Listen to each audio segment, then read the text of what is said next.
It's an attack on the rights that were promised to us under Te Tiriti. There's no question about this. This was an attempt to abolish the Treaty of Waitangi.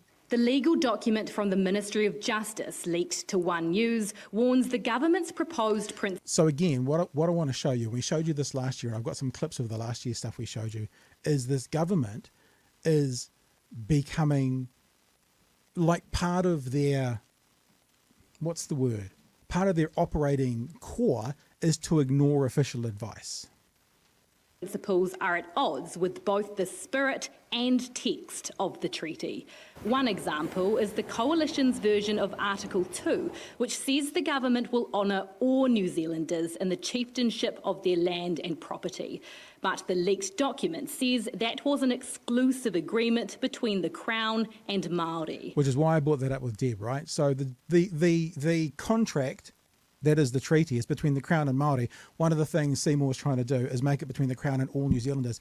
I know this is oversimplifying it, but I kind of feel it's a little bit like I've got a mortgage for my house, right? And that's a mortgage between my house and me. But my neighbour comes in and says, well, I'd like that document I'd like to be included on your document, because if you do something to your house, that affects me as the neighbour to your house. So I think that I should be able to be involved in your mortgage contract with your bank, because what happens with your house affects me. It's not how contracts work, whether it's right, wrong, whether it's good, bad.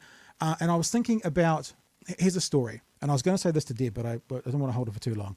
I'll tell you a story. I remember in the early 1990s, late 1980s, one of my friends across the road had a Commodore 64, one of the early at-home computers.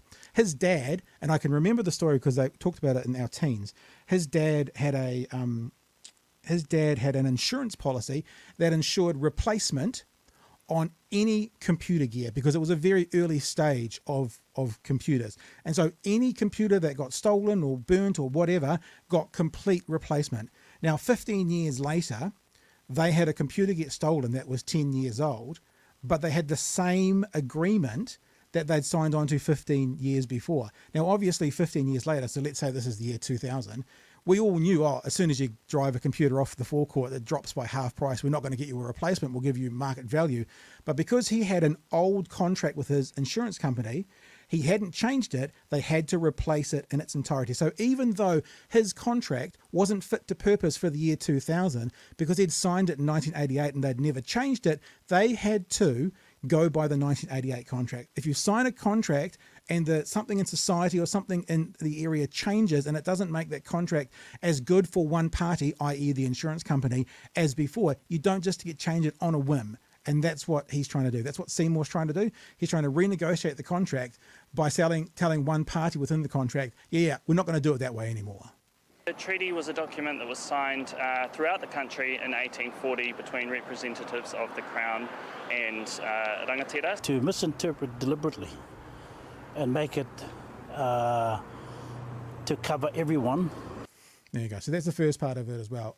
I also wanted to play you, this is more so about the hui that went on as well. A very quick clip to do with Mr. Seymour here. Why did Mr. Seymour not want to attend what was going on? Why didn't he want to go? Why didn't he go down to the hui? Basically because you don't have to go to every single event that happens in New Zealand. Those who did go to the hui, which was called by the Maori king, have major concerns regarding Maori health, te reo and the Treaty of Waitangi.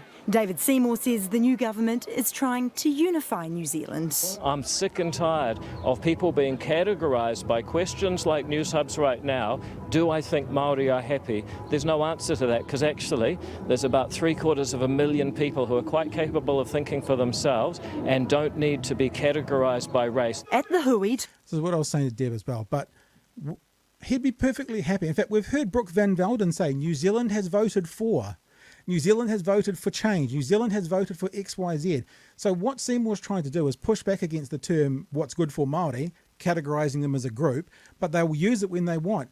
He would happily say the people of Epsom want, right? The people of Auckland want, but he's not prepared to say Māori want, because his is always based on race. His pushbacks are always based on race, even though there's hypocrisy there that you can point out just like that. People of Epsom want. Brooke Van Velden, always. People have voted. to voice their fears over the coalition government's Māori policies, 10,000 people turned up. So 10,000 people is what exactly? 0.02% of the New Zealand population. The most dismissive, most arrogant, most revolting thing he could say. So what he's saying is 10,000 people aren't worth my time. 0.02% of the population. However, that interview that you were watching at, that was where he was at an event with 7,000 people.